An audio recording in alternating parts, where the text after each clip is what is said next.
everybody. Aloha, everybody. Aloha. Are we all ready? Yeah.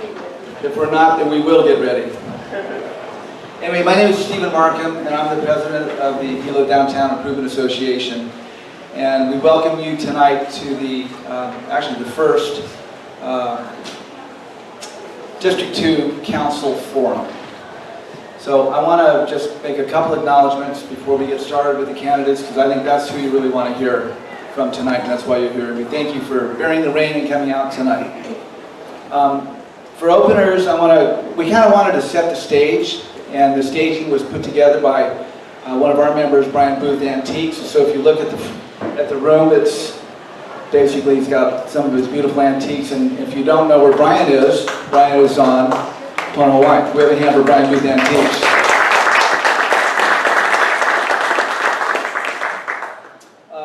To my left, and I don't know where Aaron went, we're also, one of our sponsors tonight is Sharky's Coffee and Artisan Chocolate. Hilo Sharks Coffee. Hilo Sharks Coffee. And this is Aaron right here. Tom Sharkey is not with us, and he's got unbelievable homemade chocolate and coffees from the Big Island. So one big hand for Hilo Sharkey.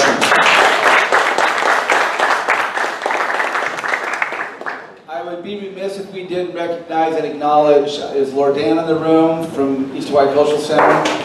If he's not here, he has been very gracious to allow us to take over the room here for the next hour and a half. And so, even if he's not here, let's give him a round of applause also. We have a few board members that are with us tonight. I'm going to look around the room and see. I have right here in the front row is our secretary with Hilo Downtown Improvement Association, Mr. Gali Beck. And all the way over to my right, this lovely lady who is our event chair, Ms. Emily Emmons. Our public safety chair and our timer tonight, Ms. Cita Gonzalez. Our tireless and our ever-ready, never saying no, Christine Mingo, who's our government chair.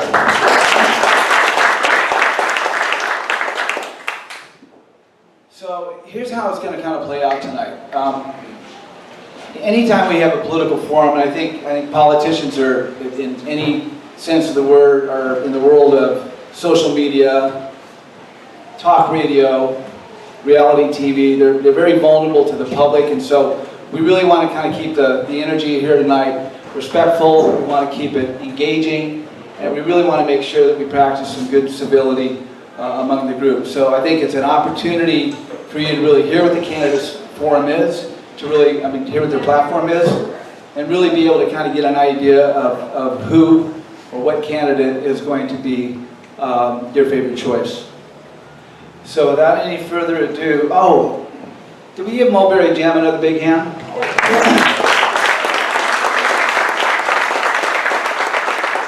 It's interesting, I met Daniel, he's right here on my left, and when I first met him, I said to him, well, who's your favorite musician?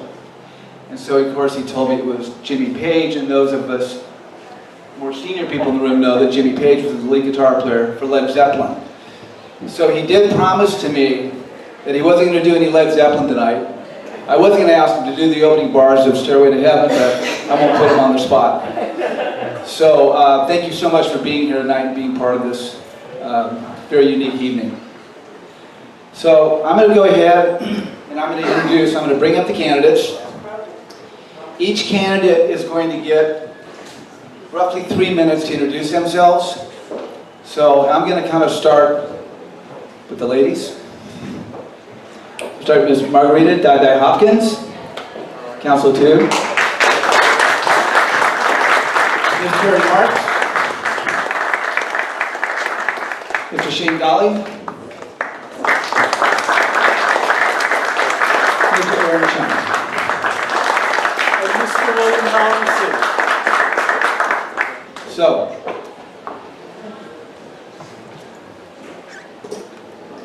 should we take a deep breath? Are we okay? Ready to go? Okay. We're going to jump campo for first. I think I'm going to let Kerri go ahead and lead it off, and I'm going to pass her the microphone. Then Christine will start it. We're going to have a small break, and at the break, please, check out the chocolate. And without any further ado, it's all yours. Thank you.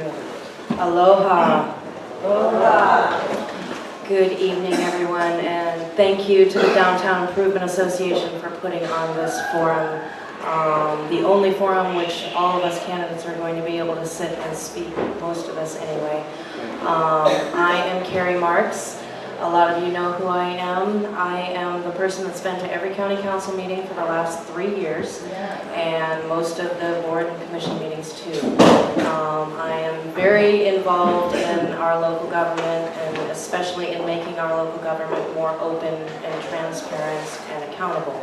So that's kind of who I am and what I stand for. I'm a mom. I have 4 kids. My oldest daughter lives on the mainland. She graduated from Hilo High in 2005. And I have a daughter in Denver at Hilo Inter and twin boys, JJ and PJ, at Kaumana Elementary School. So when they're in school during the day, that's what I do, is I go to meetings. I go to transportation meetings and energy meetings and ethics board meetings and all those kind of meetings, and try to explain to the public, to the people, what's going on in those situations. So that's why I'm running now. I would like to take this gig and make it a little more permanent and put some things in place so that the government is transparent and accountable already, so that we don't have to keep watching them every second, and that they make good decisions and speak for the people and take into account what the people, the constituents, want. So that's who I am, and I thank everybody for coming out tonight. Mahalo.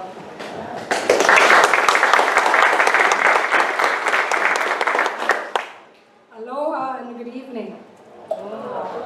My name is Margarita Hopkins, better known as Dai Dai. I'm running for the County Council in District 2 to give people choice and to provide new perspective and in the County Council. But most importantly, the reason why I'm running, it's because I would like to see Hawaii as a place where our children and grandchildren could live comfortably and affordably, and not to move out of the island. To do that, the county must have a strong economy and a healthy environment. My experience in education make me qualified to lead this effort. I grew up in a bamboo house on the beach in the Philippines, taking cold showers and cooking over a wood fire.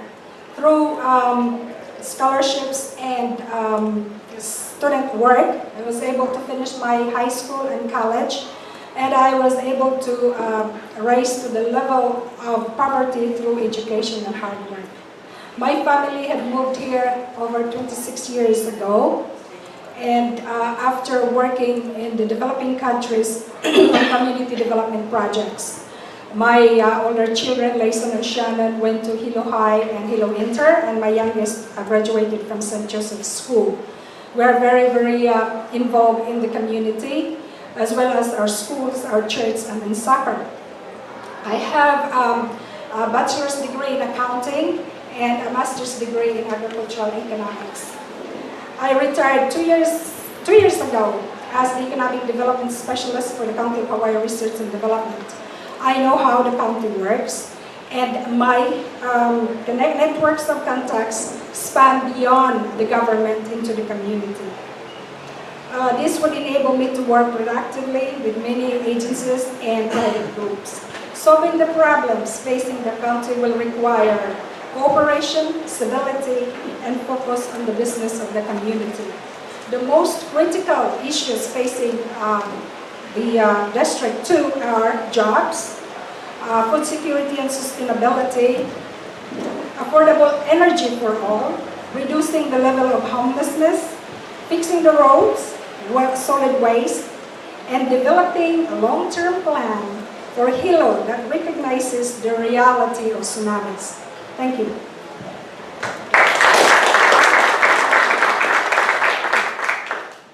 Aloha, and thank you all. Thank you, DIA, for putting on a program, giving us an opportunity to speak to you this evening. It's very important for all of us. Besides us candidates up here, I believe there's one more candidate in here tonight. Yeah.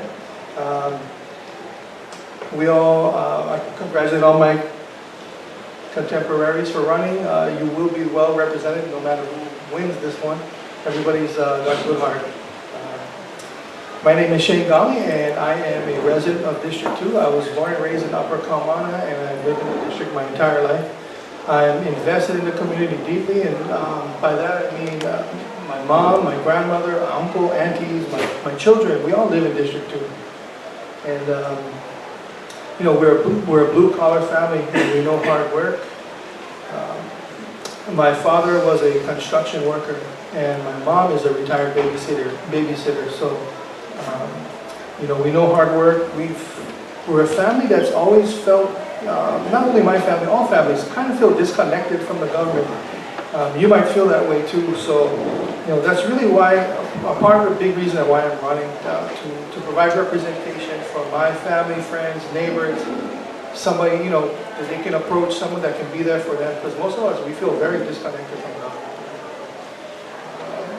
I don't accept any campaign contributions. I'm kind of following almost the lead that Mayor Kim took, a little bit more extreme. It's kind of difficult to run an election without money. But whenever you have a concentration of money in politics, you know, there's always opportunities for corruption, and that's part of my stand to reforming the county ethics is very important to me. I have over 20 years of government experience. I've worked for various government agencies, Department of Education, Hawaii Police Department, Department of Human Services, and County Parks and Recreation. It's over the years, 20 plus years of working there, I developed a working relationship with all the different agencies and different government offices, private agencies. My management experience and my greatest accomplishment to date has been running the State of Hawaii Child Care Assistance Program. And you might know it, it's called Child Care Connection Hawaii. And that's where we provide federal funds to people income eligible so that they can pay for child care, because it's very expensive child care, so that they can go to work. Anyway, my biggest accomplishment, my favorite job I've ever had, we gave away lots of money. That's very rewarding, actually, to give away lots and lots of money. Aside from working, I'm also a parent and a student, and I attend the University of Hawaii at Hilo under scholarship from Kamehameha Schools. And through Kamehameha Schools, I've learned about putting service before self and really giving back to the community. I strive to be a leader, you know, that serves the people, and that's where I get my motto, service before self. I volunteer for the Pu'unoiao. I also volunteer for Children and Transition Program at the courts, Mothers Against Drunk Driving, and the Community Emergency Response Team. And that's all I have, and I hope you enjoy your evening. Have a good night. Thank you very much.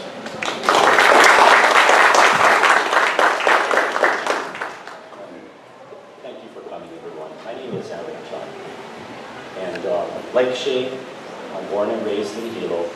And like Naida, and I come from rather austere beginnings. I'm not as extreme, perhaps, as Naidai's situation in the Philippines, but as it pertains to downtown, I grew up in downtown, all the way until 8th grade. I was, living here. I lived at a place called the City Hotel. It was characterized by the Tribune Herald, one in a headline article, as Hilo's ghetto. And so that's where I'm from. I know this downtown area very well. And I know it's the face of Hilo. As much as possible, I want to do whatever I can to help it.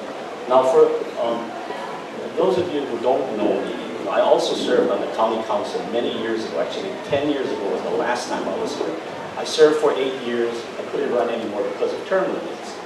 And I served the lower Hilo area, which is Kilkaha, Hanaeva, and actually some parts of downtown during the early parts of my career before redistricting. And what I found as being a former council person is, we can talk about a lot of different things and issues, but I try to take a pragmatic approach to all this. I know what county government can do. I know what its limitations are. And we have to really be cognizant of those things, because it can't be all things to all people. What I want to do is just concentrate on really day-to-day issues, and that's what I learned from the first time I went in. I was very idealistic. I still have, some degree of idealism within me, and we all must have that. But at the same time, I see so many day-to-day problems that need to be addressed and have been neglected by a lot of, our decision makers. Crime is a big, big issue in our county. People have been invading homes so boldly nowadays in all of the subdivisions. So what I'm trying to do as I go house to house, I talk to people and ask them, to try to establish neighborhood watches. These are have proven to be very successful in stopping house invasion, home invasions. Roads, always a big problem. Downtown, Kaumana Drive, Wainui, all over. We have all of these problems that, quite frankly, haven't been addressed to the satisfaction of many of the residents.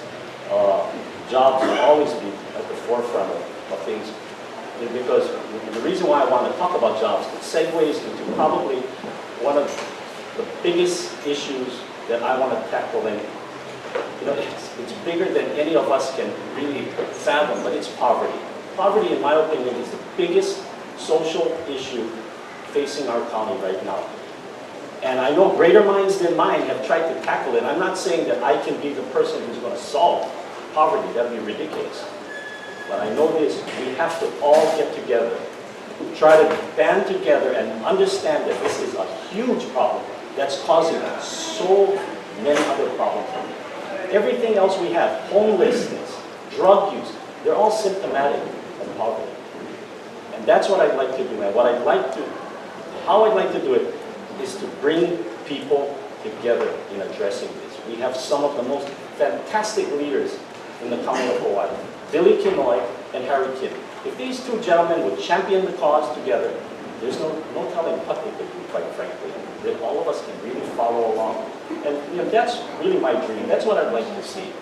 As I said, I don't have any grandiose ideas. I'm not a man on a mission or anything like that. I just have simple, I believe that there are simple needs of the community that need to be addressed. And all I stand for is this. I'll be open-minded on all issues that come before the county. I'll listen to people, and I'll be fair as fair can be. Just imagine, if you're a council person, that's all you can really ask. I think they're akin to being a judge in a court of law. How would you like a judge to predetermine guilt or innocence prior to hearing all the facts? And that's all I have. That's what I bring to the table. Thank you very much.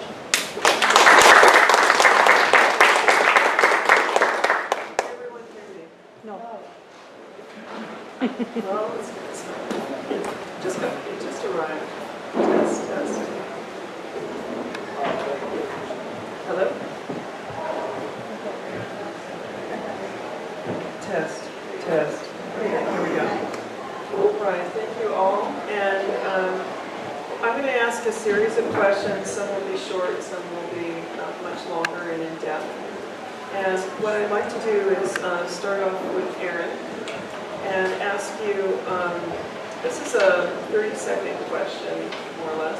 It can be shorter, but 30 seconds is the limit. In regards to alleviating downtown parking congestion, would you support creating private-public partnerships that incentivize the use of privately held land in the downtown area for public parking? 30 seconds. Yes. I think that's the way to go, quite frankly. If you look across the street, we have the Hilo Hotel, right? And it's been in disrepair for many years. But I think if we somehow enter into these public-private type partnerships, we could actually get that place going again. Now, one thing I think people should be open to, though, are, and maybe this might bring a thought to the crowd, but parking structures. But what I'd like to see in conjunction with parking structures would be police substations that are manned 24 hours. And that would be an ideal place. I can also think of other places like the old Paramount Grill, which is across from the Palace Theater. That might be someplace that you could use for parking. Okay. Thank you so much. Shane. Same question. Same question. I can restate it if you want. I would support public-private partnerships in order to develop parking spaces. Of course, finding parking here tonight was a challenge. There are vacant structures out there. There are some parcels that are not in use. I know the county doesn't own them, so we have no choice but to go ahead and partner with the private owner to make it happen.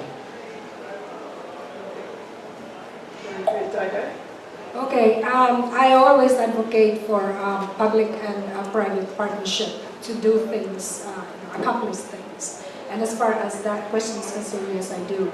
And one thing that could alleviate some of the parking, just my suggestion, is to relocate the football field adjacent to the bandstand and expanding the adjacent parking lot.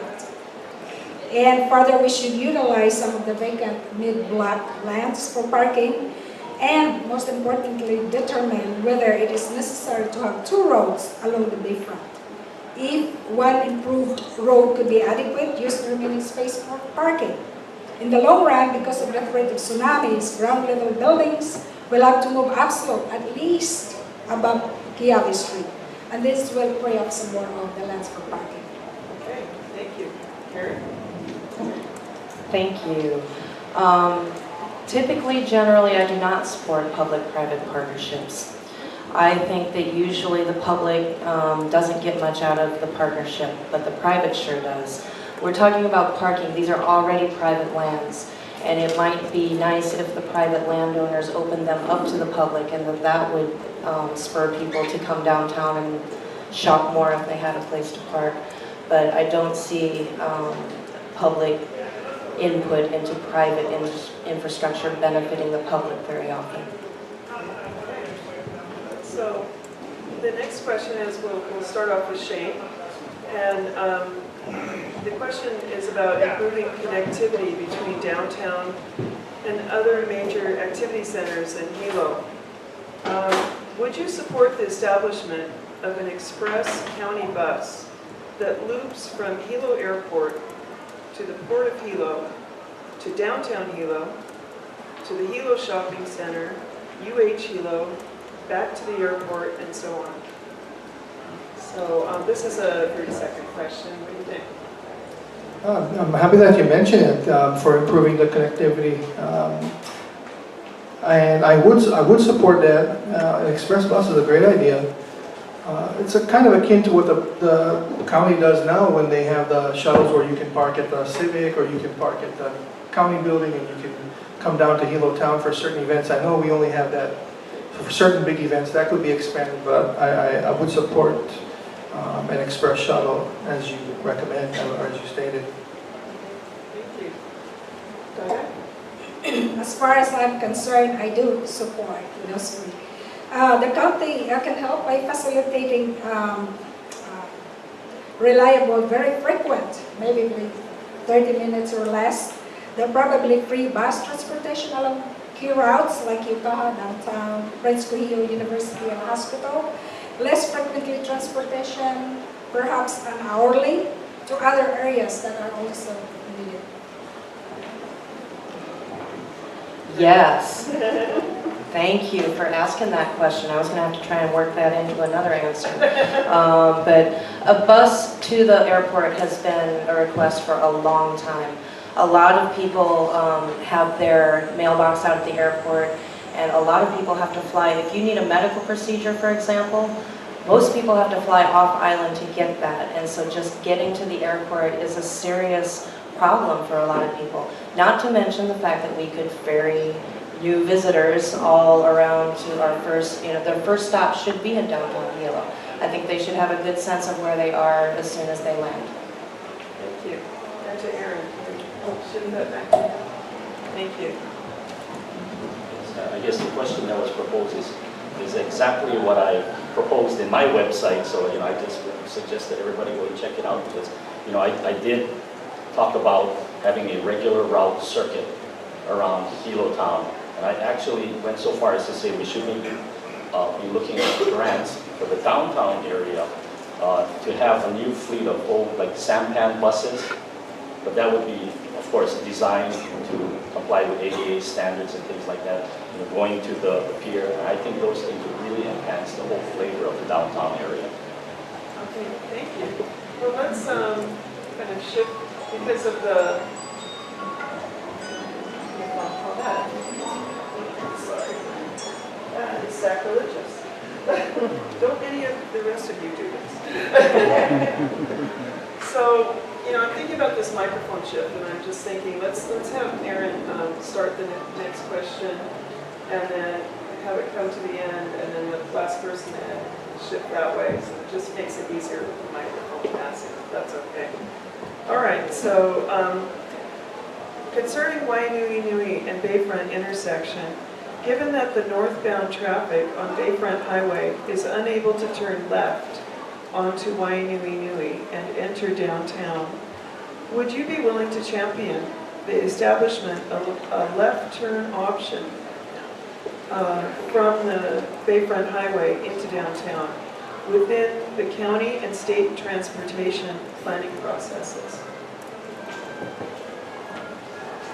I've been faced with that problem a lot of times myself while driving in that direction. So I don't know if I'd be considered a champion of that cause, but I'd certainly be willing to look into it. Okay. By the way, I failed to mention it, but this is a 1-minute answer you're allowed on this. So you have other ideas, you can expand upon that.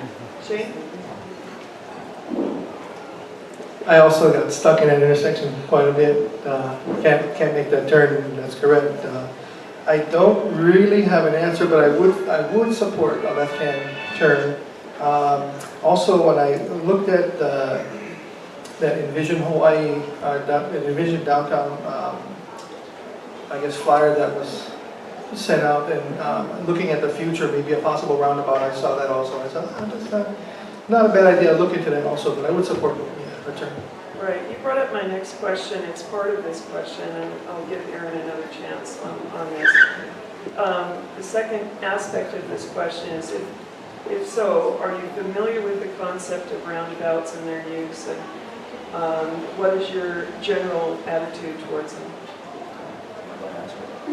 Let's have Shane answer right now, and then I'll I had to look it up and read all about it, but the roundabouts, apparently you just enter, turning right, everybody goes counterclockwise, no lights, no other guidance, and it looks like it's workable in that area. Looking at the drawings, it looks very workable for that intersection. Okay, back to Aaron. I guess the idea of roundabouts is one that's been gaining a lot of traction over the past several years. I'm really unfamiliar with it. Yeah, I'm from Hilo, and we don't have roundabouts, so I know there's one at Mount Alani. Seems to be working pretty well, but it's not a high traffic area. I recently read that Pahoa is going to be having one, so what we might want to do is take a look at how that's working. And then if it is, we can start talking about having it over here too. I'm certainly open to it though. Okay, and Tie-Dye. About left turn, I am not comfortable with it, and it's need to be really look at very seriously. People there run their cars very fast and not even paying attention to people, even if they go in the crossing lanes. So with regards to roundabout, in the short term, we must deal with the store intersections in Waianui and Bayfront. First of all, I'm very skeptical on traffic circles as they are not well suited for high traffic volumes. And to be blunt, most of the people do not really know how to drive on them. But the most important questions that we have to ask ourselves is, do we really need two roads in the Bayfront area with intersections in Waianui and Bayfront? What about a 4-lane boulevard with turning lanes running from Punahawai all the way to the highway going out of town and develop the remaining land into parking and parks?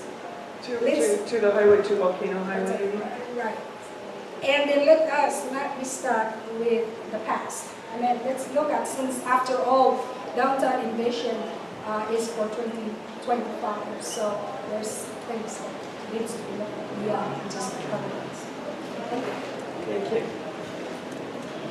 Okay. I would support a left turn onto the bayfront, although that's a heavy pedestrian crossing too. So this is from Bayfront, left, going north, left onto Wainui. Onto Wainui and up. And generally, if you're on the frontage road on the bayfront, you had to turn onto that road to get there. So most people that want to go to the downtown and go up Wainui, they just come the front road. So that would be my main concern. I have seen the roundabout plans, and I know that that plan was come up with in 2005. So it's been a long time. It's been 10 years since we've been envisioning the roundabout. And so I would like to look into it. I have kind of the same concern that Dai does, is that we have a lot of visitors here. And so if people aren't familiar with it, it could be a problem. But it does solve a lot of the traffic flow problem on that bayfront there. So it depends on how it would be designed. I think it needs to be large enough to accommodate some speed. It is intended to slow down the traffic, but people are not going to slow down to a crawl to come through there. So we have to take seriously how the non-cars get through that intersection too. Besides the pedestrians, there's a beachfront, there's a beach park over there, and there's no access to it now. So if you put a big roundabout and a whole lot more traffic and medians there, there's going to be no access at all there. And she hasn't put the card up yet, so I'm going to keep, oh, there she comes with the card. Okay, I'll work it into the next answer. Oh, I get to start the next one, don't I? Okay. You may. Okay. You do. Next, bring it. All right, I will bring it. Careful what you ask for. Economic revitalization of downtown Hilo. So the question is, and this, you get a minute and a half to answer on this. There's actually two parts, a minute and a half for each part. Downtown businesses that are just starting up or those hoping to make improvements typically experience costly wait times to obtain and finalize permits. Do you have any ideas for how the county could streamline the process? Just that? So far. Oh. Minute and a half on that one. You want the second one now? Okay, All right. bring it. Okay. Do you support creating incentives for commercial property owners in downtown Hilo to make improvements on their exterior facades? If so, what kind of incentives would you advocate for? So the first one is about streamlining the permit process. Okay, well, we need to hire more inspectors. I built a house recently, and so I'm very familiar with wait time for permits and for inspectors, and the fact that they only have one inspector to do certain days of the week. So if you miss it on Monday, you're waiting till Wednesday for them to come through. So we definitely need to hire more inspectors to get the permit wait time down. As far as incentives for commercial properties, again, we're talking about public-private partnerships.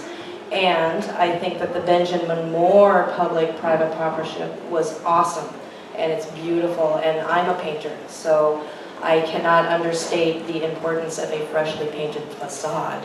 It's lovely, I mean, and people love it, and I love the downtown Bayfront area, so it's a huge improvement to the downtown area. I think it would be neat if the local Benjamin Moore offered more paint to volunteers to paint the rest of the downtown area. The bandstand is a particularly sore spot for me. We have a lot of events at that bandstand, and for the 15 years I've lived here, it has looked worse and worse and worse and worse. And it's now to the point where it's not just a simple paint job, it's a huge restore job. I am a painter, I've looked at it, and I know what's involved, and it's going to be a very costly contracted job. So that would be my next downtown Hilo improvement. I would focus some attention on the bandstand. Okay, as far as incentives, Was the first one the incentives or the? The first one was about streamlining the permit process. Sorry, yeah. This is really strange. I mean, it's always not. We always go back to the way things are done all the time. And a lot of times the requirements right now is not working. So I would like, I mean, I saw one real thing that was done in Alaska wherein the government actually paid for the EIS for the whole area that they are going to develop. And pay for it and they get all of the information. So if any businesses or individuals wants to invest in that area, they don't have to go through those EIS or whatever that is required. And that is really one of those sticky points that we require all of those, particularly in the tsunami zone that is present right now in the downtown area. As far as incentives is concerned, we should provide low-cost loans to construct structures. But to me again, meet the tsunami standards. I mean, we always look at knowing, although we know that tsunami is coming, but yet we don't plan for it. And I really would like to advocate that we start facing the situation that it is real and it is coming, and we have to plan for those. And if the private sector wants to take the risk in operating in the area, then they should be allowed, but then they should be ensured a waiver system that develop that and acknowledge that the government will not have the responsibility for helping them if they get washed out. So if the waiver is signed, and they can go through the usual process. Thank you. Shane. Thank you. I don't have any new ideas when it comes to fast tracking the permit process. Hiring more staff, of course, that would help. As for the revitalization, maybe the only real incentive is the money. So if the county can maybe give special rates to improve the facades, the permit costs. I like the idea of low-cost loans also. That's a good idea. And that would be about it. I mean, the big economic drivers in Hilo is the big festivals. I know we have Mary Monarch, a lot of programs that we can bring. We have the Orchid Show now. Whatever we can do to develop more, like First Fridays, that's all good. Bringing the money back down to town. But really, the only incentive would be the money. So bringing down the cost. Okay, thank you. Aaron. Thank you. With regard to permitting really comes under the auspices of the mayor's office. It's an administrative function. And certainly there are some things that the council can do to advocate for, streamlining of that process. And one thing that comes to mind, short of, beefing up the staff, and that certainly is an option. But one thing I've seen in the past is a lack of cross-training on the part of the people who are doing the permitting. So if the electrical inspector is out sick, then it's stuck at that person's desk. But if you had cross-training between the electrical inspector, the building inspector, and the plumbing inspector, all of these guys had that type of expertise, then you wouldn't have that kind of bottleneck. And so that's something that I've seen from my experience. And with regard to incentives, the county, the biggest thing that we have is the taxing power, right? And so there's certainly an option available to the county to provide tax credit, real property tax credits to people who try to improve their property. I really can't think of the exact examples, but that's something that is definitely available to the county. Okay, thank you. So let's have you start this again, Aaron. We want to talk about the homeless solutions. You can have 2 minutes to answer this, if you wish. Because it's a big problem, we all know. But the direct question is, what would you do as our representative on the county council to address the issue of people sleeping on downtown business streets and in business entranceways?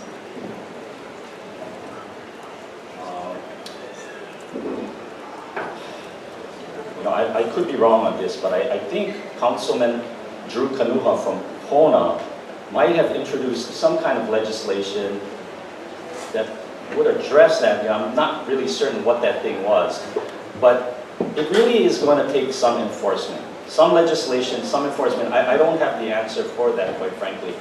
But in tackling the homelessness issue in general, and I know it's a big problem for the business owners here in the downtown area. One of the big problems that occurred about 6 years ago was when the state of Hawaii took away a lot of the funding for mental health care. And the problem that arose because of it is that not only could they treat people with mental incapacities, but they weren't able to diagnose them. And if you notice in downtown, I would have to believe a lot of the people that we see here now have some form of mental illness that hasn't been adequately addressed. So, I'm just kind of getting at the root of the problem. I think all these other things about people sleeping on the side, by the doors, these are all symptomatic of a bigger problem. I'm really sorry, Christine. This is something that we can speak hours and hours about. And it's very difficult to just talk about it in 2 minutes. I really do apologize to all of you.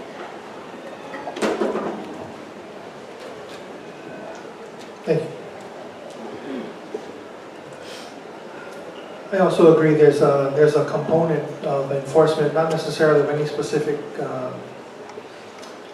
new proposed laws or rules, but definitely the police presence would help. I personally advocate for use of there's a lot of unused properties, for instance, a lot of unused buildings that the county and state could be renovating. If you notice, like the old Anakila housing sat dilapidated, not unrepaired for a very long time. I know they build new structures and that's nice, but make use of the structures that's there. Repair them shouldn't cost as much to repair a structure as to build another one. Also, part of my employment is in social work, and we have a lot of people on probation who are homeless. And we brought them through Catholic Charities, our whole program, trying to get them into services, housing like mental health, substance abuse. That is also a big issue that has to do. But the main thing would be, like I personally, I'm into alternate type of housing. I'm into micro housing. If we could create structures that are really simple, really affordable. We have lots of vacant land out there. All we need was the transportation to keep the people in, to have them able to be transported back into town to the services, maybe back to wherever we can find the vacant land to put up the alternate housing. Definitely the biggest part would be the transportation, getting them back and forth, because that would be the hard part. You have the services is in town, and that's where the most vulnerable in our society need to be. But if we could set up housing with back and forth transportation, and I think they'd be more readily accepting of housing. Thank you. Homelessness is a difficult problem because of the varied causes of the problem. We must put real resources, not just lip service, into supporting the private and non-profit agencies that provide services to the homeless.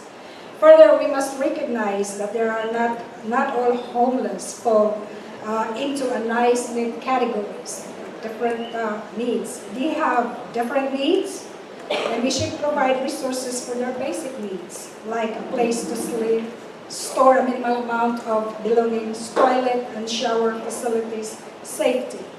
So we have to deal with this problem by looking into the underlying causes of homelessness. Only then we could give them some solutions. Thank you. Thank you. Good question. I actually know a lot about ending homelessness. My first job in Hawaii was homeless outreach. I worked for Office for Social Ministry for 3 years, and I put lots and lots of people into housing. That's how you end homelessness. That's it. And they're right. To some extent, there's a lot of other problems involved. Definitely, we have gutted the mental health system, we've gutted the medical system, we've gutted the transportation system, the judicial system. Every system that people count on has been whittled down to nothing through austerity measures. So throwing money at it isn't necessarily going to solve it either. It's not going to fix it. What we need can be actually done with no money at all. What we can do is rezone some property to accommodate what Shane is talking about, micro-housing, or get containers. You can get a container from Matson for $4,000, and you now have a room, a safe place to be, a place to put your stuff that's not going to get wet or stolen, and a place to hang your hat, and a place to call your own and be proud and build from. We need a relief valve in the housing market. My husband was a realtor for 16 years. I know a lot about housing. I worked homeless outreach, so I know a lot about houselessness too. And that's how you end it.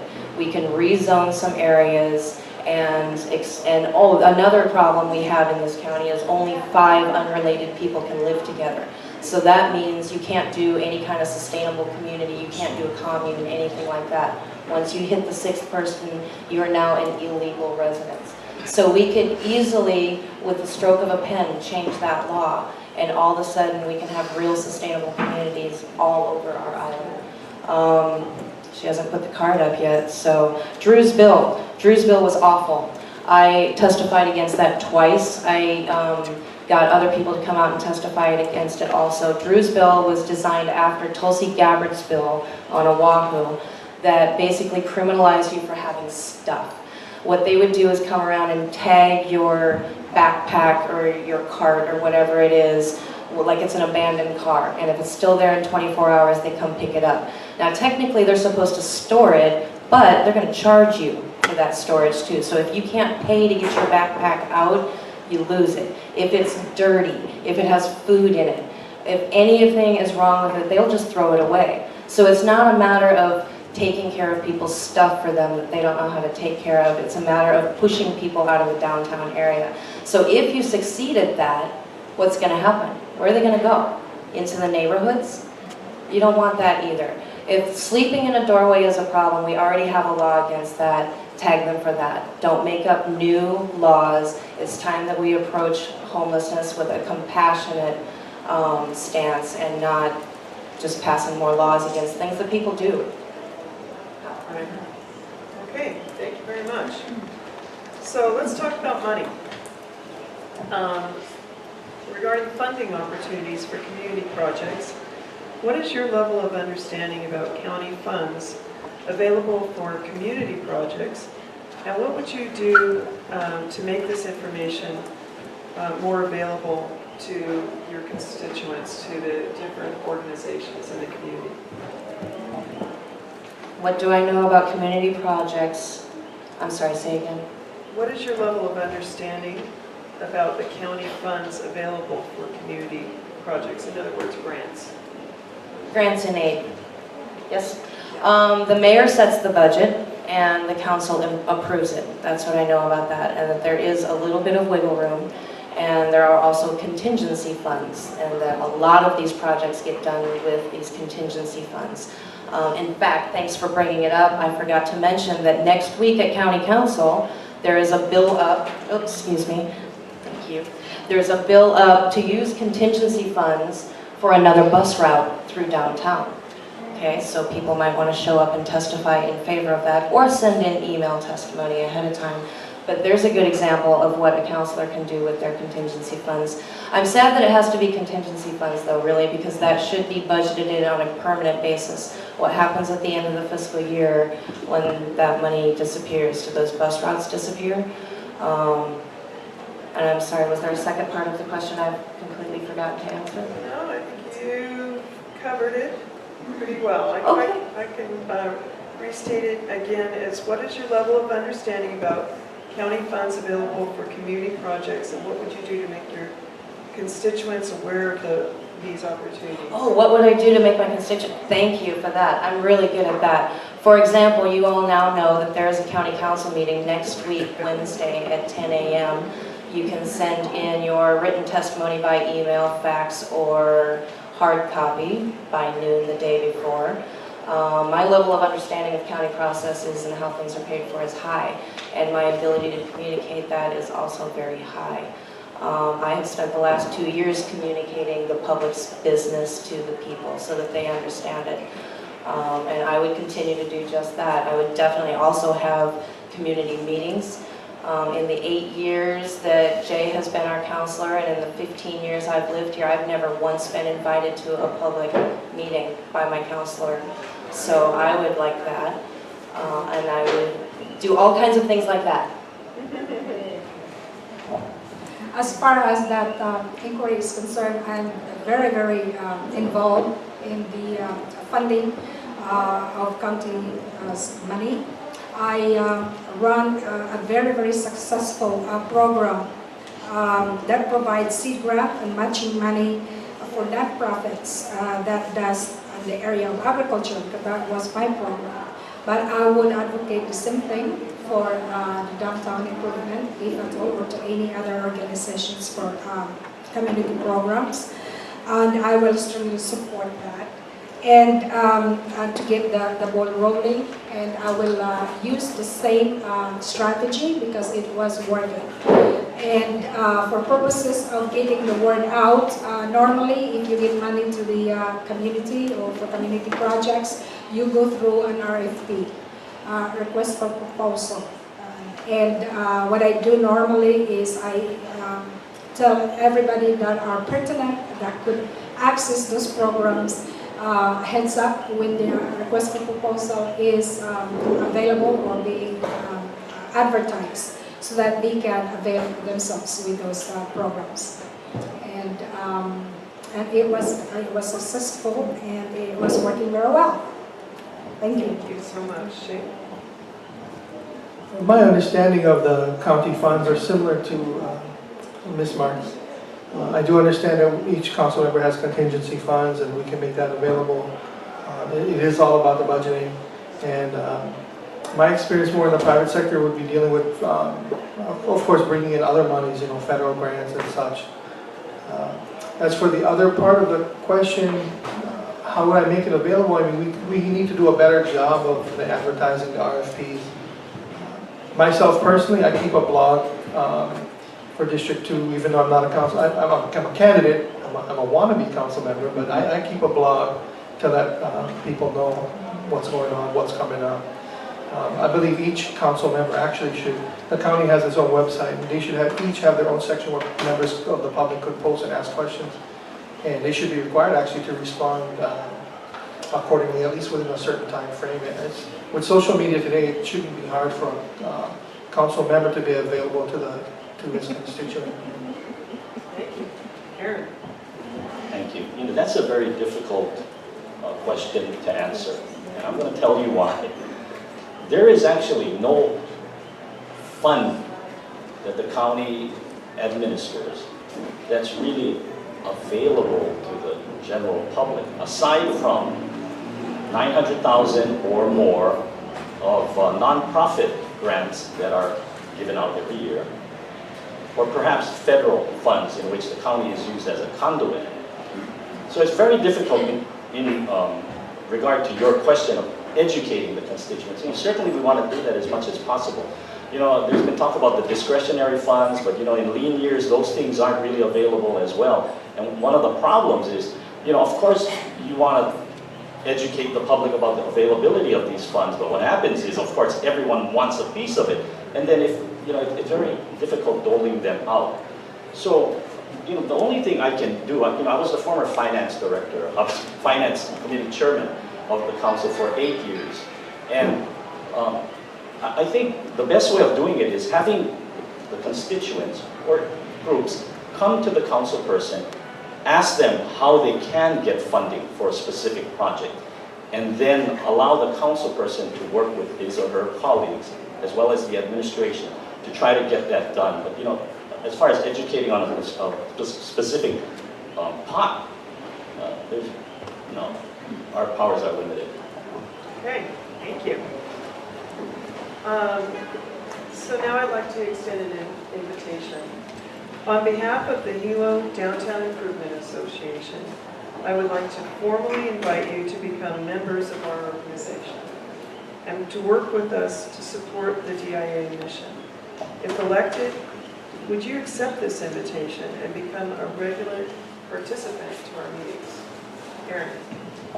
Yes. Okay. You can say more to that fact. I know that all of you will be busy, and if you want to expand upon that a little bit, I'll give you a little time. 30 seconds. It's very important for the elected officials of the district to get engaged with the various organizations within that district, DIA being one of the groups in District 2. And I certainly intend to play an active role in that group. But at the same time, I'd also like to not only listen to what's being offered, but also try to educate the group from a politician standpoint, a perspective as to what's involved in getting things done. It's really a two-way street. But yes, I'd be very involved. Thank you very much. Shane? Short answer is yes. And I would challenge anybody here, whoever gets elected, they should join. Right up, that should be the first thing they should do. Why wouldn't we make or take advantage of all the wealth of knowledge and resources that's already here? We definitely could use the input. That's another source of information from the DIA, who's right there in town, that can provide the information we need for whatever project it is that we're working on. Secondly, to improve the relations back and forth, of course, always keep an open door policy, be available through whichever way possible, whether it be the website, phone calls, emails, however it takes. But definitely yes. Thank you. Thank you. If elected to the council, I will actively work with DIA, Planning and Government Affairs Committee, and I felt that we should be an active participant in the program of the county. Personally. Thank you. Kerri? I love a good meeting. I didn't know you had meetings, or I would already have been going to them. So the jig is up, baby. And you'll be seeing me whether I get elected or not, which I will. Next question. All right. Well, let's do that. Let's plow right into it. The next one is about the incinerator. So this is a quickie, 30 seconds, because I know that one can spend a whole day, but we're just going to go fast through this one. Are you in favor of Mayor Canoy's plan to reroute materials collected at transfer stations in Waimea, Honoka'a, Lapahoehoe, and Pauwilo, which currently go to the west side? Would you be in favor of rerouting that from those transfer stations through Hilo in order to feed an incinerator? No. You want me to go on for a minute and a half about that? 30 seconds. 30 seconds. No. Trucking garbage is a very bad idea, and we've been there and done that on this island already. The mayor already had a super secret garbage trucking campaign that got played out in the papers and was panned horribly, so we don't want to do that. Trucking garbage leaks garbage all over the ground. If you've never been to Fishkills, New York, that was a really bad place, and it stunk all the time because the garbage trucks going through town would leak leachate all over we don't want to be the land of aloha and garbage smell. Okay, first of all, before I answer your question, I strongly in favor for an ecological viable recycling program, but we have to address those that cannot be recycled.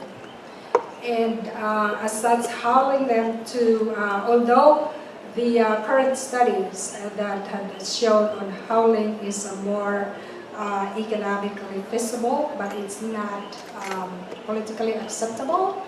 So, although I'm against incineration to produce energy, but I have a major concern that the taxpayer might land up holding the bag for the oversized facility. So, hauling. Can you say that a little louder? Your major concern is? Okay. My major concern, as I said, although hauling, the current study of hauling garbage to that the west side is economically feasible. It's actually cheaper than incinerating. But people are not accepting it. And as such, somehow we have to come up with some mechanism in trying to address those garbage that cannot be recycled. And I am advocating for recycling as much as we can with our garbage, and then try to address this little amount that is going to be non-recyclable. Okay. Okay, we're really stuck between a rock and a hard place when it comes to the transfer station, the refuse, the landfill. Our landfill is running out of space. On the surface, the sell is, they tell us that we're going to kill two birds with one stone. We're going to get electricity, we're going to burn. We're going to get rid of things. But really we should be recycling everything that we can first. I don't believe we can produce enough trash to make the incinerator work. It's a very, very, very, very, very, very, very expensive program. I don't know if we can afford it in hard times. On the surface, it sounds great. If we dig a little bit deeper, maybe not so much. Will it reduce our energy costs? Likely not. We're the only place that has geothermal in the state, but our electricity is still more expensive than Oahu. And the sell on that was, geothermal is cheaper to produce, but the Helco doesn't matter. They're still going to sell you the electricity at the rate that it costs as if they produce it with oil. So it doesn't matter which way we produce the electricity, we still going to pay the same amount. Even if we had two incinerators, we don't generate enough trash, is what I heard from people that I speak to who work for environmental management. Thank you very much. Thank you, Aaron. Thank you. This issue is going to be the biggest issue that's going to face the next county council. And this might be the biggest issue that faces the county, or the county has faced over the last 20 years, if not more. As I stated to you earlier about my background and about myself, I'm going to take an open-minded approach to everything. I have to be able to gather all of the facts and information. I don't even know what the plan is, quite frankly, because I haven't seen anything. But I did go to an event where Mayor Kinoy did make a statement, and I'm going to hold him to this, that this waste-to-energy plan that he's going to be submitting will not have any impact on the county's recycling program. That means all of the organic waste, all the scrap metal, all of these things that are currently being recycled now will not be affected. That's a very, very strong statement made by him. And I'm going to hold him to that no matter what. And that's where I'm at on this. Okay. So let's talk GMOs. Another huge issue here, but 30 seconds only. Aaron, will you uphold the county's ban on the introduction of the new GMO crops on our island? First of all, I think that ban, and this is my personal opinion, I'm an attorney, but attorneys will have different opinions. I think that ban was actually prohibited by state or federal law. I think that area of legislation is preempted by these, higher bodies, higher government bodies.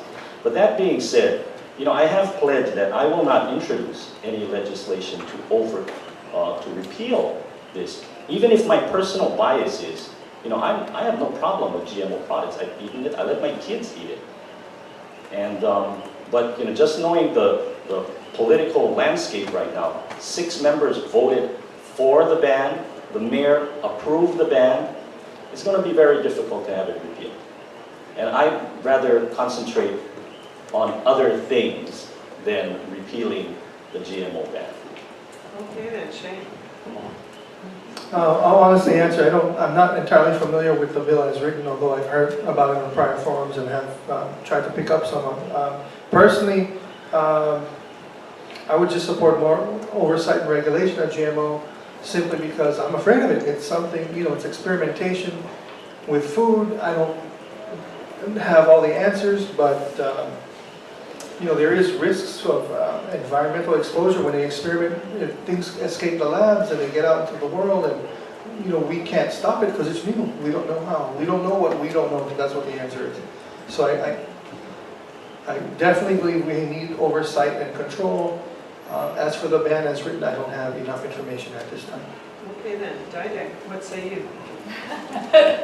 I have been involved in agriculture all my life, and based on my experience in education, I strongly support allowing farmers to use every legal method available to produce food, be it organic, Korean natural farming, hydroponics, conventional farming, or GMO.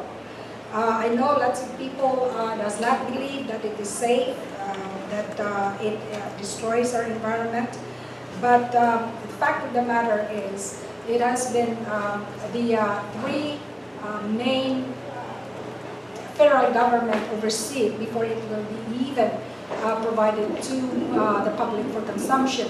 So this is FDA, EPA, and then the USDA. So they have to go through a rigorous process in order for them to approve anything for the people's consumption. And although GMO, I do support GMO labeling in the national level, but I don't support at the local level because requiring it at the local will remove over 50% of our food on the Big Island supply. And the national suppliers will not chase levels for a small market like All right Hawaii. then, let's have it a wrap. Okay. Okay, Kerri, take it away. Yes, I will uphold the ban. Not only will I not introduce legislation to overturn it, I wouldn't support any legislation that was introduced. I will go the further step and promise you right now that I will not overturn the GMO ban. I know everything about that GMO ban. I went to every minute of every meeting, not because I'm pro or anti-GMO, but because I'm a citizen journalist, and I covered that story. I broadcast that story live to over 200 people, including Civil Beat and other reporters on Oahu and in New York that covered that story via my live stream. I heard hundreds of people spend hours out of work, out of their personal time, come down and be heard on that GMO ban. So that is still very fresh in my mind and very fresh in the voters' mind, and I will definitely uphold the ban. Plants are illegal. The federal government has already told you that you cannot grow marijuana. Here in the state of Hawaii, you can grow a certain number of them. So the government definitely can legislate what plants you can grow. That's a wrap. So, thank you all. That concludes my little section of this. What we're going to do now is something that you probably haven't seen at a forum before. We're just going to shake it off and take a 9-minute break and allow you to vote. There's a board over there, and Megan Isaac has agreed to assist. She's got stickers to give you to empower you to vote on what you are most passionate about getting down on the list that's over there. You can go to the restroom. When you come back, we'd like to have you sit down and Stephen's going to take some questions from the audience. Not too many, but it'll be pretty quick, but this is your chance to ask these guys something. So please take a break and come back. We've got 9 minutes. We want you back.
back in, please.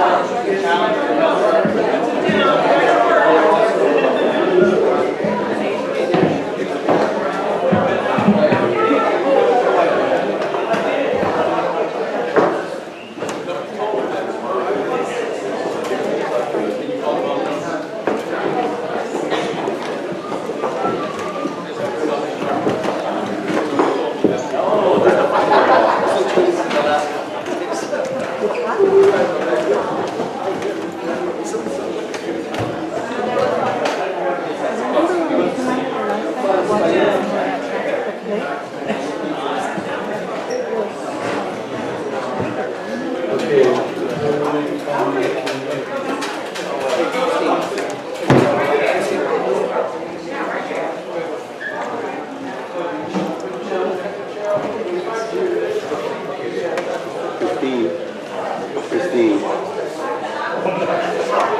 Wow, man of his word. Thank you. Well, you know, if somebody goes over there, I don't know that was attacking somebody, and then you're the one that called. How are you doing? Oh, slow, walking around.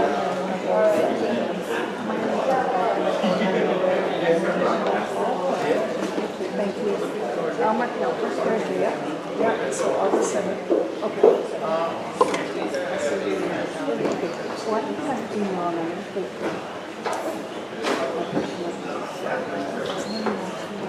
Okay, we're back. We lost half our audience, but that's what happens on breaks, right? How about a big round of applause for our candidates?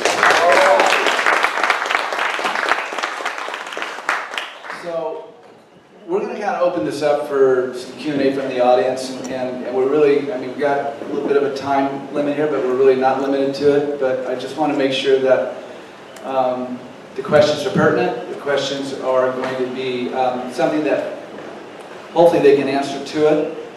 We listened to everything from GMO to parking to homelessness to economic vitality to joining the Downtown Improvement Association. And by the way, if you are not a member, whether you get elected or not, you know, we need you. We need you. We are a board-driven organization, membership-driven, board-led, membership-driven organization. And the more people, the more voices that we have, the more impact we can have downtown. So there was one question that somebody gave to me already. I don't even know if this gentleman's in the room. So I'm going to hold this one and I'm going to take it to the audience. Jeff? Thanks. Thank you. Thank you guys for the opportunity to engage you.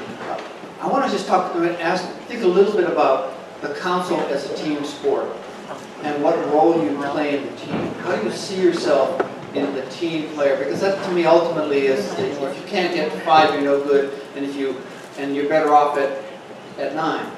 So how do you play in that context with other folks? What's your thoughts on that? 1 minute each. Thank you very much, Jeff. And actually, you know, I'm just going to be speaking from experience because, you know, I am a former council person. And teamwork is very important. It is the most important aspect of being a council person. I mean, I've seen a lot of times where council persons or other politicians will, you know, get on their soapbox and talk about a lot of things.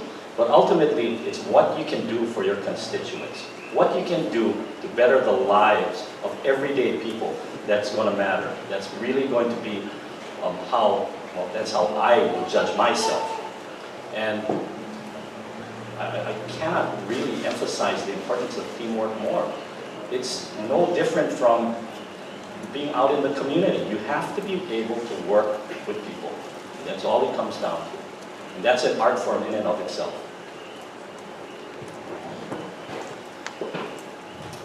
Trying to go along with the team sport idea. You know, I don't see myself as a quarterback, but maybe as a center. Working together with your council members is very important because you can't get anything done without it. Part of it is making the relationships. I tend to have very good relationships, working relationships with most people. I tend to bring sort of the calmness. I mean, we can all disagree but not be disagreeable. It's, and if you watch the county council meetings, it gets kind of heated sometimes, and we need to be, you know, we need to be more respectful of each other's opposing views. Like Mr. Chung said, we keep an open mind, we listen to everybody's opinion. In the end, we have to make that decision, but we can disagree without being disagreeable. As far as working together with 9 spirited people with whose goal is oftentimes only look at their district. The way I'm going to approach it is any issues that is going to put on the table, I have to remind them that although you are only responsible for your district, but that issue affects everybody on the island. And the other thing too, I have to be prepared. I'm gonna study the issue. I have to do the most compelling argument that I could and present to them and try to convince them that we have to work together. Although I might not be able to get everybody, but at least to get things done, I have to make sure that I have to be prepared. I have to study the issue and be able to compromise. And try to be nice to each other. Clarifying question. Were you asking about the council members working together or the council working with the administration? I was talking about how do you as a council member work with 9 other people to accomplish the goals of the council? Okay. I think we work on a consensus basis. That's the background I come from. I have, in most of my civic duties and organizations I belong to, we work on a consensus basis, which means there's no voting, there's no majority rule. What you do is you start from both ends and you work to the middle to an agreeable conclusion for everybody. We more come into alignment than the big people, beating on the head their idea over the little people. So consensus is a very hard fought result, and it takes a long time to get there, but through respect and education and tolerance, I think we can easily all work together to forward the goals of the council. Over here. My name is Joy Cash. I come from California, and I'm very concerned about the cost of utilities here on our island. And Sonoma and Marin County have both gone to community-owned utilities. My feeling, and I don't think I'm the only one in the room because we all are ratepayers, they have gone to community-owned utilities. They've done the heavy lifting. Sonoma County, I believe it's Marin County, is willing to come and teach us how to do it, and the pitfalls that they've come across. So we don't have to repeat the mistake of, is it Maui or whatever. We can learn from their mistakes. But my feeling is every business, every homeowner on this island, we can no longer afford to pay Helco's CEO $100,000 a month. Thank you. So I want to know if you'd be open to that. Okay, let me summarize that. I think this lady is talking about sustainability, and I'm not sure that your council member is going to be able to really address that to a point, but let's just kind of see what you feel about community-based owned utilities.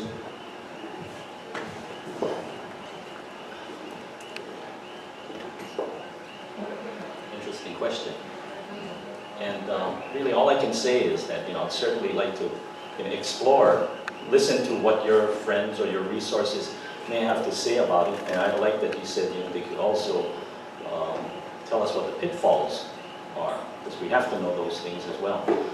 I really don't know if this is something that could be done at the county level, because, I know you talked about community-based public utilities, but even at that, you're still looking at some kind of state legislation, which will, what they call, would be enabling legislation that would allow maybe the counties to explore something like that. But I'm all ears, certainly. I would definitely want to hear more about that also. I'm a dreamer. I mean, you got to look at the possibility. You got to take a chance. And we pay the highest electricity of anywhere, and we really need the help. I need the help. My dream is to go solar myself and disconnect from the system, but I can't afford that right now. But definitely, we need to do something. Thank you. Thank you for sharing that. First of all, I would like to find as much information I could get on the areas that are successful in having those community projects. And in addition to that, I would like to reassess the community as far as their capacity and capability in terms of the resources that they have. Because it might work in the different areas, but it might not work on a specific area, so that we can try to tweak it so it could work. After all, not all areas are blessed with all of the resources. And by resources, not only natural resources, but also capacity, affordability of people that has money, and the area of whether it can be done in that area. Yes, I support community-owned utilities. We have already broached that with the State Public Utilities Commission because Kauai has their own utility. So I think that the framework is in place, and if not, it shouldn't be too much of a tweak to get it so that Hawaii County can also be a publicly owned utility. We pay not only the #1 rates in the nation, we pay more than double what #2 pays. #2 state is New York, and we are number one. We have over 40, almost 50% renewables on the grid already. So the reason for that is it's boondoggle. The PUC is in bed with the monopoly HOCO, and so the only way that we can take control of that particular aspect of everybody's budget is to take the power back and to own the utility outright. And what Kauai did wrong was that they not only bought the utility, they bought all its debt. Okay, so that would be number one thing we would not do, is buy HOCO's debt. The other thing they didn't do is buy the power generation source. They only bought the grid lines, and they are still beholden to the independent power producers at the contracts that were already signed. So that's what we need to do to take that control back and to basically control those contracts. Right here? Hi, and thank you for coming. We'd just like a moment or two just to develop this thought, if I could. Ms. Marks had a great idea about pledging to meet regularly, having meetings regularly. And you've all said that it's important for you to communicate with the constituents. So I'd like to put each of you on the spot right now. Could you talk to us about how you would do that? Specifically, would you be willing, perhaps on a monthly basis, to meet after hours? Like the police department meets at lunchtime when they have the district meetings, and people would find it almost impossible to attend. But would you pledge here now to meet on a regular basis, perhaps after hours, somewhere at a convenient place? And would you commit to doing that? And could you give us your thoughts on perhaps a place? Where would that happen? I guess I really want to try to get your thinking on this. How rather than just a yes, where and how?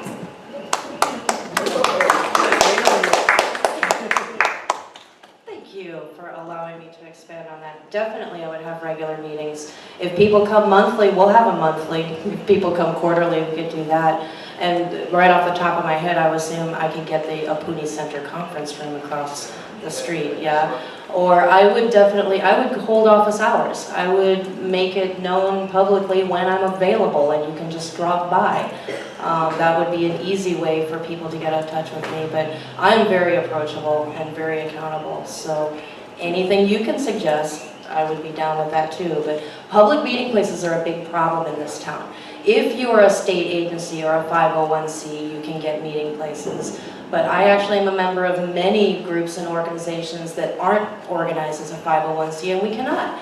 A lot of those empty conference rooms in the county building could be used for public services, but they're not. So I would change that immediately. As far as I'm concerned, yes, I would like to get in touch with the constituents, and which I did when I was working at the county. I have to meet 22 different commodity groups. And the way I did it is I go to the community and attend those different groups' meetings. I know we have kumiyais, and I would like to know when are their meetings happens. And I would like to go and attend to these meetings and then present some issues that would be forthcoming to the council. And I want to go to the people. I don't want the people to come to me. After all, that's where we should be. It wouldn't be unheard of. It wouldn't be uncalled for. Well, once a month should be very reasonable. Once a month, after hours, of course, like how we did tonight, so that everybody can come. The working people can attend. I would ditto Kerri Marks, saving the use of the county building, the conference rooms. That would be great. Yeah, once a month would be more than reasonable. At the risk of losing your vote. Yeah, I'm not going to commit to something like that. Okay? And the reason for that is, I'm not saying it's a bad idea. It's something that I would consider. What I'm afraid of is, at some point, it might become stale. And it's really up to the council member who's conducting that meeting to really keep it lively, of course. But oftentimes what I've seen is the same people coming over and over. And what you want to do is get a real cross-section of the community. And so, like Dai Dai, my approach really is, I go out. There's a telephone, people call, and I'm there. I go to their house. I go to the Kumiais. You know, I had a great relationship with the Kyoka Community Association, the Lele'iwi Association, and that's a real great place to get ideas. I'm not saying that there's no place for formal community meetings, but to commit on a monthly basis, I don't know if I can go that far, but there certainly is a value to periodic meetings, for sure. We're going to take 2 more. Okay? Thank you, sir. I'm Grace Larson, and good evening, everyone. My question for the 4 is like, what was your greatest achievement so far? And for Aaron, as the former county councilor, so what was your greatest achievement? And for the 3, based on your career, and what's your 2-year plan for Hilo Downtown and Upper Downtown? Thank you. I'm going to save that last question for the ending, because my understanding is we're going to have some time to speak about that, right? Okay. As far as my greatest achievement, you know, first of all, I have a very difficult time talking about myself. I mean, you know, I'm a local boy, you know, we don't go around tooting our horn, so. But getting back to something Jeff asked, actually, it was working with colleagues and finding a way to work with them, no matter what our differences were, philosophically, background-wise, or whatever. It's getting together with people and making things happen, especially for my constituents. And it's not to say that this is a land grab, but if you look at the time that I was on the council, 8 years on the council, from 1996 to 2004, and I put this in my brochure, there were a lot of accomplishments that happened, probably unprecedented, without funding. This was during a time of it was a bad economy that we're looking at. Yet, we got the Liliuokalani Park, Liliuokalani Gardens, all of that you see right now. I don't know how many of you know, but way back when, that was a 2-lane road, very bad condition. The park was in really, really bad condition. And it's a place that people now go to recreate every day. It's a marvelous place. And it was all part of a master plan to connect the pier all the way down to the downtown area.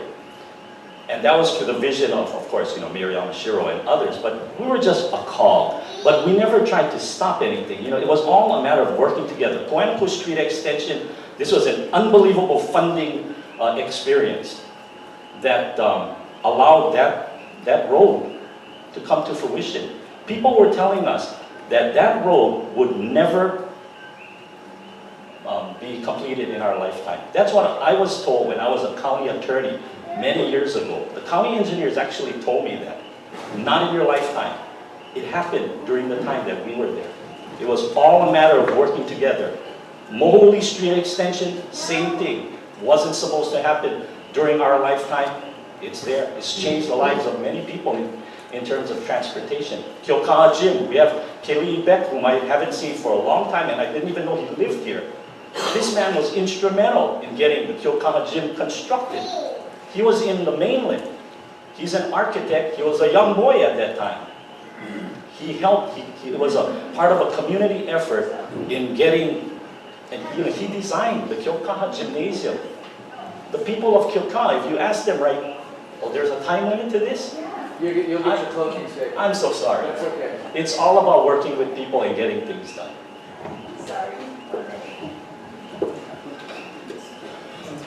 Greatest accomplishment.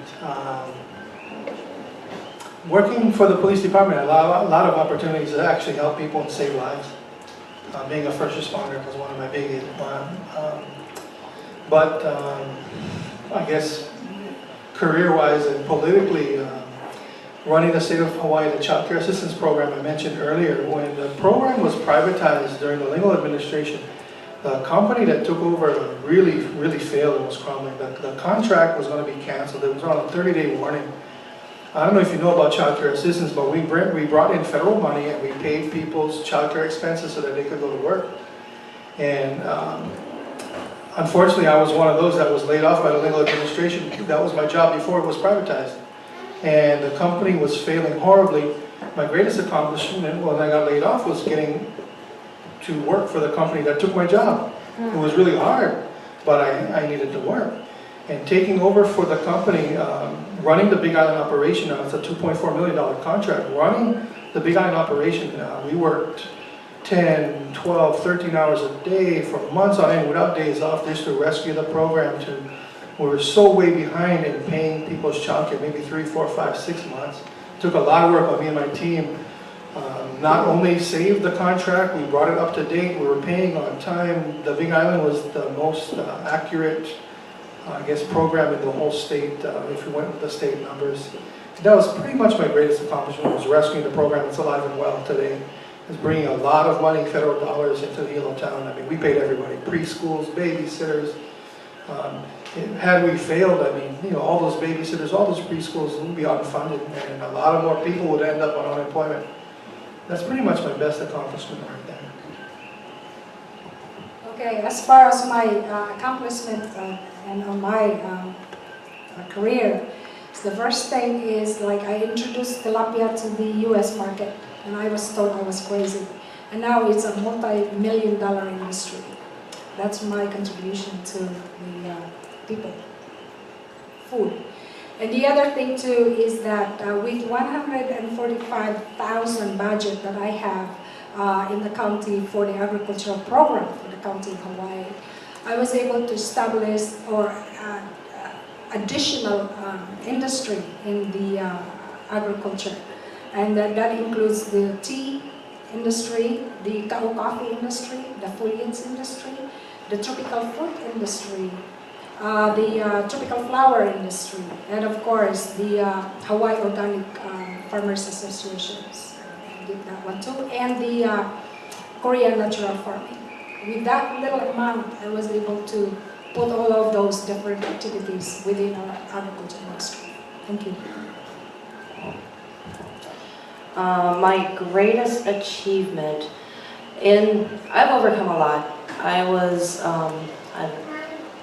an unwed college, teenage, single, welfare student mom for many years, and I overcame that and graduated college, and my first job out of college was, I graduated with a degree in gerontology. I know a lot about very old people. And my first job out of college was to run a Medicaid waiver program in 3 counties in Iowa. I qualified people for Medicaid that would not normally otherwise qualify and put home and community-based services in place instead of nursing homes. In Iowa, there's a long wait list for nursing home beds, and a lot of people failed before they got to the nursing homes. So that was probably one of my greatest career achievements. And I worked for homeless outreach. I worked in a lot of medical social work kind jobs and had a lot of great accomplishments. But I would say that my greatest achievement has been in the last couple of years connecting with my community. After living here for 15 years and really only knowing my immediate neighbors and the people I worked with for all that time, I finally came out of the house and down the hill and into the council room and kind of never left. I went to my first council meeting in February of 2011. I used to watch them on TV, but I never went before. And I have never missed a meeting since then. For me, it was a polarizing experience. I saw immediately how one person or a group of people could be heard, and that input was valuable and worth expanding upon and digging into and figuring out why people are so invested in their communities. I have also started a lot of community groups. I've helped a lot of groups get off the ground and set up social media and that kind of stuff.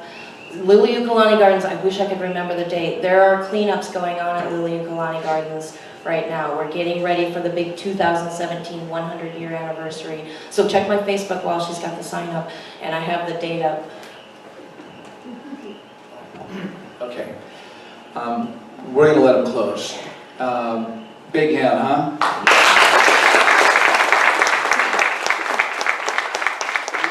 You but that sometimes gets a little unruly. So what do we got on the closing? 2 minutes or 3 minutes? What did we decide? 2? 2 to close? Okay. So let's do this. And their big idea for downtown. And your big idea for downtown. Okay. So who wants to go first? I started. Okay. Or the middle. We never made the middle start. Okay. Fair, Dai? fair. Okay, first of all, I really would like to thank the DIA for this opportunity and for putting together this forum. Thank you so much. My idea about downtown Hilo, I look forward for a downtown Hilo that is safe, clean, dynamic, full of energy that people, both local and visitors, want to go for a wide variety of reasons, be it shopping, food, or entertainment. However, it must be economically viable because the county cannot subsidize it. To do this, it will take an active partnership between the private sector and the county. That's pretty much my vision for downtown Hilo. And it is easy to say I can and I will do things. I am a doer, not a talker. So, if elected, I will work with all of the people in my district and all of the people in the Big Island. So I humbly ask for your support on the 9th of August primary election. Thank you. Thank you all for attendance, and thank you for giving us the opportunity to speak. It's hard for some of us to get out there and get the word out. I really appreciate it. Thank you for the DIA for putting this on. A future Hilo Town I envision will be much like Daidai's. Should be safe at all hours of the day and night, and we all want to enjoy. I envision more pedestrian and bicycle lanes, more green space for families to walk around and stop and enjoy themselves between shopping venues. I see more of a community policing presence also, especially in the later hours. There's certain room for improvements, and I just want to be a part of that solution. You know, I like to live sustainably. I like to live in a way and act in a way that's beneficial. Yeah, I like to put into practice. I kind of mentioned before, maybe at some of you have attended on the other forums. I used to be a police officer, and I fought crime. I used to be a welfare worker, and I fought poverty. You know, I like to fight for the right thing to get us, you know, to a better place. And that's about it. You know, like my earlier statement when I first started, you know, to make my community, to make my area, my neighborhood, my town, to give them representation that makes them feel like they're actually being represented, not just, you know, some government official, like the district council member just sitting on a council. I want them to feel like I'm actually representing them. I know them. I care about what they think. And that's about it. Thank you very much. Thank you. You know, I don't know how many of you were here before 2001, but you know, really, Hilo Town came a long way since that time, and it kind of coincided with the opening of the Palace Theater. Right around that time, I can't recall what year it was. And it occurred during the time that I was on the council. And you know, I know we took an active role in trying to, you know, get that to happen. And it really made a big difference for this town. And with all of, you know, the different restaurants that are here, it's just a happening place. Hilo is happening, and it can be even more happening if we make it safer at night, particularly. You know, we have to help the people who are investing money.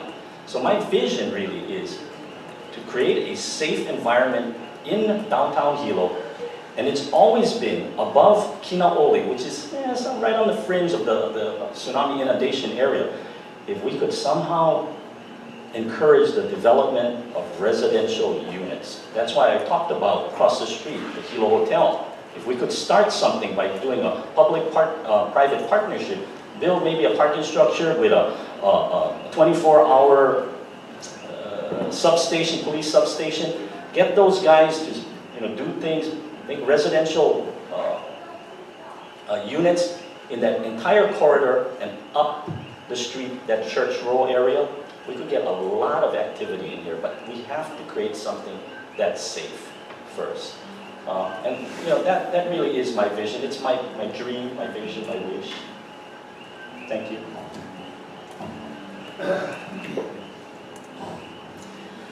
All right, thanks for coming, everybody, and thanks to all of you who stuck through to the very bitter end. I really appreciate that. We all really appreciate that.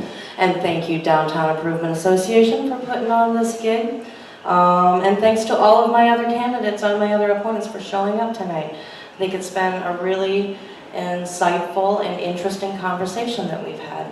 So I am asking for your support. I hope that I have shown you that I do know the local issues. I have been to these meetings. I have been involved with the community. I have gotten my fingernails dirty. I have committed everything I have and I know to Hilo Town. When we first moved here, I lived in Wainaku for 6 years, and then we moved up to Kaumana City, and I've been there for the last 8 or so. And I love it. I am a Hilo Town girl. I do all of my shopping downtown, all the Christmas shopping, all my groceries, all my everything. So I am invested in the downtown situation. What didn't come up tonight that I would love to talk about is all the streets that are not Bayfront. How about Kiave Street? How about Kinoole Street? My head rocks back and forth all the way up Waianui until you get past the high school. It's really bad. So I think that before we get to the roundabout, and all of this and that, and we start shoveling traffic up Waianui, that needs to be done and complete. And those side streets, the connector streets, also need to be taken care of before we put the cart in front of the roundabout. I will definitely have public meetings, count on it. I don't see that that's a problem at all. There's plenty of public space available for people in public office, and there's no excuse not to be accessible and accountable to the people that you are elected by. Beyond that, I think I'm pretty accountable to the whole island. I have a very good understanding of a lot of the issues in Puna and a lot of the issues at Hamakua and over on the west side, and with the hunters up the mountain and all this and that. So I am asking for your support. Please give me a chance and vote for Kerri Marks on August 9th.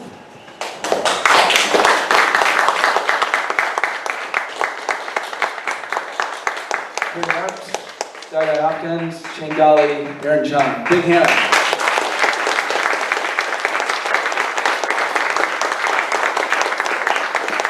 This will be a tough election. I mean, we have got 4 rockin' candidates here, and I think when I heard this was the first forum, we got them all 4 together. That really says something to the commitment that DIA has to downtown. We're a 50-plus-year organization, and we got plenty of investment in this part of Hilo. Before you go, I need to plug a couple things. There are 4 or 5 businesses right now that are offering discounts tonight. I want to make sure that if you have time, go to Hilo Fine Arts Center. They have 20% off on all prints. Perfect Harmony has a 10% discount. Frostwoods Gallery. Your arms get longer as you get older. $10 prints. Brian Booth Antiques. A big hand for Brian Booth Antiques for this. Brian said to me, people say to me, I didn't know you were in Hilo. It's like, oh my God. Get on over to Punahou High Street. Conscious Culture Cafe, which is on Kiave Street, across from, where's my Sharky guys? Across the street from our coffee folks here. Thank you so much. They're offering a discount tonight. Kampai Hilo, which is the old subway downtown, which is great. Simon and karaoke, and you name it, they got it. One more, Hilo Downtown Tavern, which will be having entertainment tonight, and they have $2 drinks. So, Yeah, we're going. $2 we're going. So let me leave you with this. You see, government and community is really 2 hands joining, and we should have had 3 times the amount of people in this room. So what your chore is now is you got to go out there and pay it forward, because the medium is the message, and the message that came tonight is we have 4 people here that have got strong commitment to the downtown. They got strong commitment to the Big Island, and we thank you from DIA for everything. And last but not least, Christine Mingo, who really helped spearhead this. She was the driver. Megan, I just over there. Megan. Christine Kubot is in the front row. She was our wordsmith for the question. How about our timer, Steve Gonzalez? Did I miss anybody? Whoever's doing a video on this, thank God we have somebody that's got this. This is actually recorded for quality purposes only. Is that yours? I would think this is going to be probably on her blog or her social media or Facebook. You want to plug it real quick?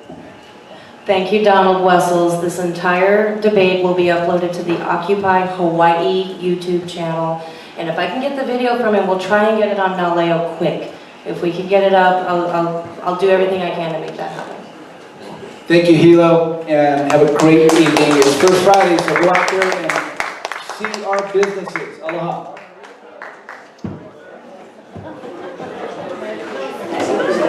Good to see you again, Margarita.